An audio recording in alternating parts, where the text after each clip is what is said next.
Moi, je pense que les attentes des Français, il y a deux grands axes. La première, c'est rétablir l'ordre dans la rue, et la deuxième, c'est rétablir l'ordre dans les comptes. Dans la rue, je pense que les Français le veulent parce qu'ils ont traduit cette volonté dans un vote, en effet, Rassemblement national aux dernières élections qui ont eu lieu.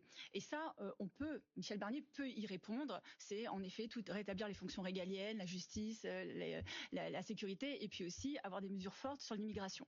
Ça, c'est pas forcément très coûteux, mais par contre, c'est une volonté politique. Et le deuxième grand axe, qui n'est pas forcément tangible dans les urnes, c'est l'ordre dans les comptes. C'est en effet réduire le déficit et la dette de l'État.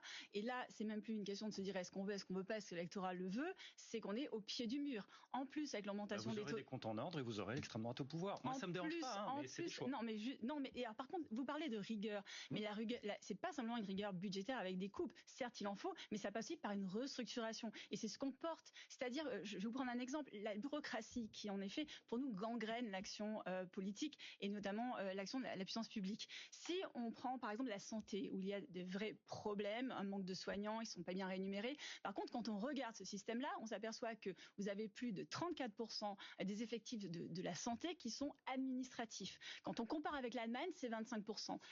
Je ne pense pas que le système de santé soit sous-administré. Il manque, en effet, au contraire, des médecins et des soignants sur le terrain, une valorisation de salaire. Donc, si on arrive à prendre à bras le corps des sujets comme ça, à inverser, faire en sorte qu'il y ait moins de bureaucratie, moins d'administratif, et au contraire, valoriser ceux qui sont en première ligne, c'est une restructuration qui va permettre de faire des économies. Et c'est pas forcément c'est pas une continuité, parce que justement, Emmanuel Macron et son gouvernement ne l'ont jamais fait.